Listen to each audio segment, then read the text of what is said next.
It's one thing, I guess, going into an organisation and looking at the way that they do things or have done things for several decades and reviewing their kind of risk on that basis. But how much more difficult is it when an organisation, as is increasingly the case, is going through a major kind of broader digital transformation, which I suppose must introduce all new sorts of levels of uncertainty and unknowns? Is that an additional challenge that you're encountering?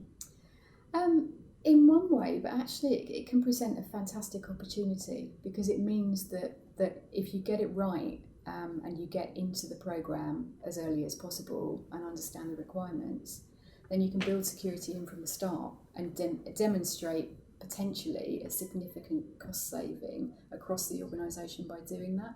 So you can really get in and say, this is how we're going to reduce risk, we're going to leverage the plans that you already have, the tools that you are already employing to do security really well. And that's got to be music to the ears of the board. How does cybersecurity fit within broader digital transformation programs? And can there sometimes be a conflict there? Because on the one hand, you might have, one group of people trying to do something new and generate new revenue streams and, develop the customer experience in different ways. On the other hand, you have other people perhaps more focused on the things that might go wrong as a consequence of those decisions. And how can those two things be reconciled? Well, it's tricky. It's not easy, because every CISO, every peer that I know will always talk about, nowadays, will talk about how they drive, value through what they do.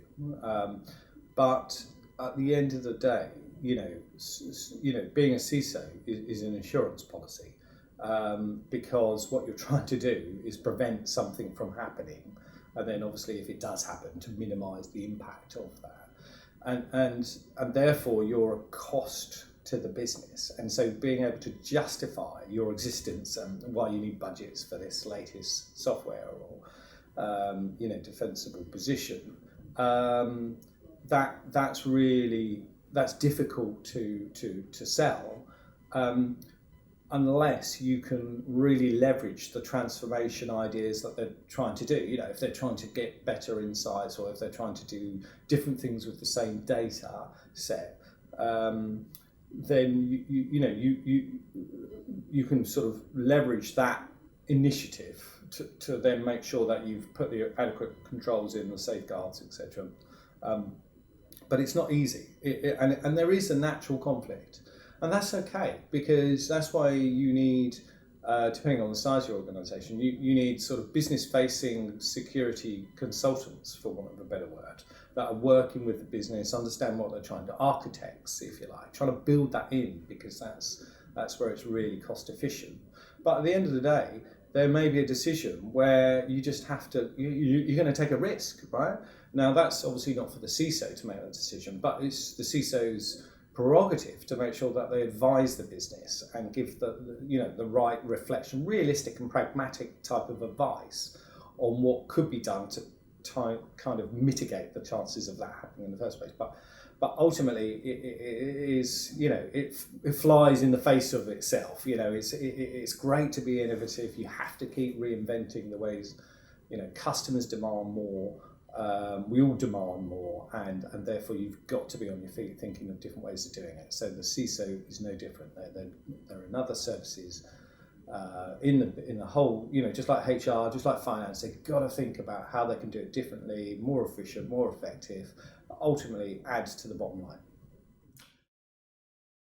Do you anticipate, or perhaps it is already, areas like robotic process automation, like any kind of automation technology? How do you see that impacting cybersecurity? Does it help because it maybe eliminates some of the human factor that might be the cause of an awful lot of these errors in the first place, or does it introduce entirely new, areas of kind of uncertainty and potential risk?